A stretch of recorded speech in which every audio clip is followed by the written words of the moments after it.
The silence between two trains. The first time Eleanor saw Thomas hail, the city was burning gold. Sunset spilled across the steel and glass of Grand Central Station, turning the ceiling into a cathedral of fading light. Eleanor stood near track 27 with a paper cup of coffee gone cold in her hand, staring at the departure board as if it might change its mind. She had learned over the years that waiting was an art one she had mastered too well. Thomas appeared without announcement, like a character entering the frame just after the audience has begun to feel the absence of something important. He wore a dark coat, slightly too thin for early winter, and carried a leather bag that looked older than it should have been. His hair was unremarkable, his face neither handsome nor plain. And yet, when he stopped beside her to check the same board, Eleanor felt something shift quietly, irreversibly. "Delayed," he said, reading the sign aloud. She nodded. "They usually are." That was it. No grand opening line. No dramatic collision. Just two strangers sharing a small inconvenience beneath a vast ceiling.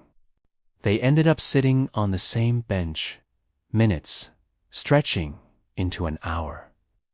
Thomas told her he was heading west for work. He said, though he didn't elaborate. Eleanor said she was returning home after visiting her mother, who lived just far enough away to make every goodbye feel unfinished. They spoke in fragments about weather, about cities they loved and cities they had left behind. Eleanor noticed the way Thomas listened, not waiting for his turn, not interrupting, simply present. When the train finally arrived, she felt a strange disappointment, like a scene ending too soon. Before boarding, Thomas hesitated. "I'm glad it was delayed," he said. So was she. Their second meeting felt less like coincidence and more like fate, pretending not to be obvious. 6 months later, Eleanor was in Lisbon, standing on a narrow street that sloped toward the river. She was there for work location, scouting for a small independent film that might never be made. The city smelled of salt and coffee, and everything felt temporary in the best possible way. She heard his voice before she saw him. Eleanor. He stood across the street, sunlight behind him, older somehow, or maybe more real. They laughed in disbelief, crossing the distance too quickly. This time, there was no awkwardness, no need for polite restraint. They spent the afternoon walking until the sky darkened, talking as if continuing a conversation paused only moments ago. Thomas confessed he worked in logistics rail systems, international routes, always moving, always between destinations. "And you?" he asked. "I tell stories," Eleanor said. "Sometimes for money." They shared dinner by the river. Wine loosened what caution remained. When Thomas reached for her hand, Eleanor didn't pull away. That night, they stood on a balcony overlooking the city. Somewhere below, a train horn echoed. "Nothing stays," Thomas said, quietly. "No," Eleanor agreed. "But some things return." They kissed like people who understood time was not on their side. Their relationship unfolded in airports and borrowed apartments. Rome, Berlin, Montreal, always brief, always intense. They learned each other in compressed moments, how Thomas took his coffee black, how Eleanor needed silence before sleep, how neither of them liked to talk about the future unless pressed. They avoided promises, avoided definitions, but love has a way of naming itself. One evening in Berlin, rain streaking down the windows of a small hotel room, Eleanor asked the question she had been carrying for months. "Are you ever going to stop?" Thomas looked at her not defensively, not dismissively. "I don't know how," he said. The honesty hurt more than a lie would have. The fracture came quietly. Thomas was offered a permanent position, New York to Tokyo. The kind of role that ended wandering but demanded everything else. Eleanor was offered funding for her first full-length film, shooting in Europe. A fixed place, for once. They sat at a kitchen table in Paris. Paperwork spread between them like evidence. "If I stay," Thomas said, "I'll resent you. If I go," Eleanor replied, "I'll disappear." They didn't fight. There were no raised voices, no accusations. Just the slow realization that love did not always mean alignment. Their goodbye took place at a small station outside the city.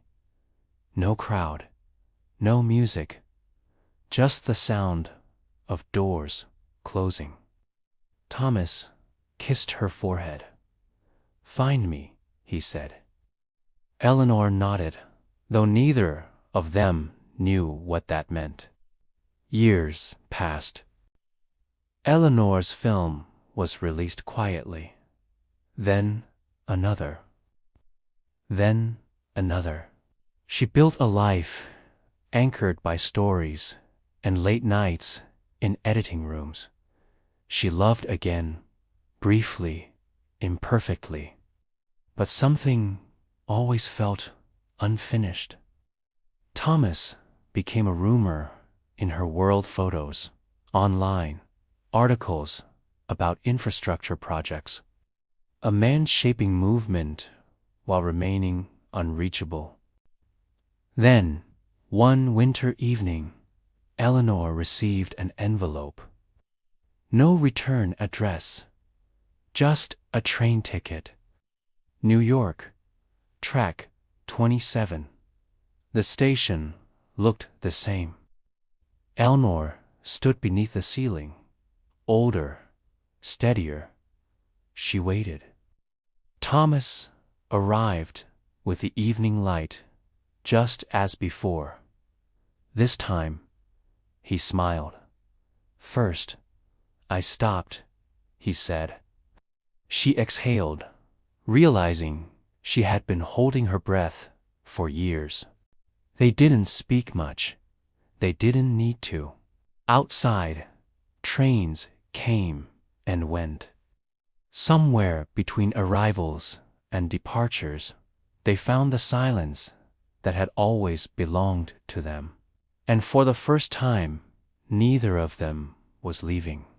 The silence between two trains, part 2 time, Eleanor learned, did not heal everything. It simply taught pain how to change its shape. After that night at Grand Central, they did not immediately fall into a shared life. There were no sudden decisions, no dramatic declarations. Instead, there was caution earned, necessary. Thomas rented a small apartment near the river, sparse and undecorated, as if he were still afraid the world might ask him to leave again. Eleanor returned to her work, editing late into the night, pretending that routine could anchor what felt fragile.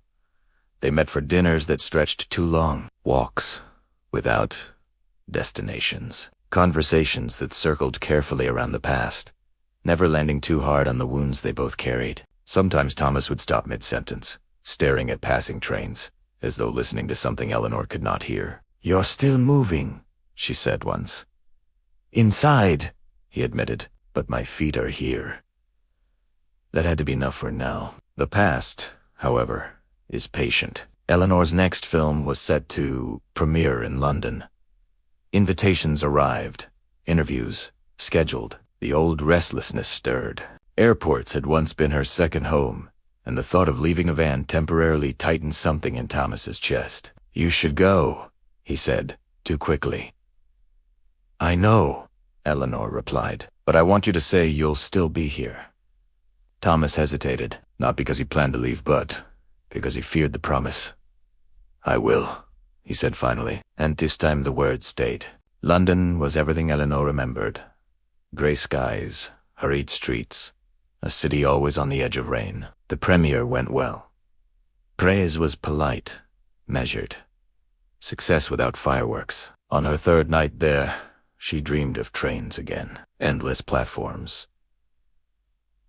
Missed connections. She woke to a message from Thomas. Still here. Made coffee. Burned the toast. She smiled in the dark. The true fracture did not announce itself. It arrived as an email and offer Thomas had declined without telling a senior advisory role in Asia. Permanent. Prestigious. "You didn't even tell me," Eleanor said when she found out. "I didn't want it," Thomas replied. "That's not the point." For the first time, anger surfaced not explosive, but sharp. "You chose for both of us," she said. Thomas sat down heavily. "I chose us." The silence that followed was colder than any winter they had known. They did not break up. They drifted. Weeks passed with polite affection. Nights shared but restless. Love remained. Undeniable, but something vital had gone missing. Eleanor realized the truth one evening as she watched Thomas sleep.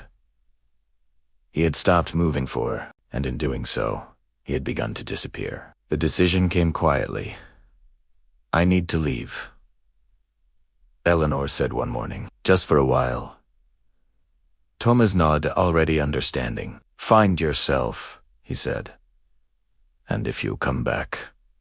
She kissed him gently. "Don't wait." The silence between two trains, part 3 years unfolded. Again different. This time, Eleanor lived in fragments of cities.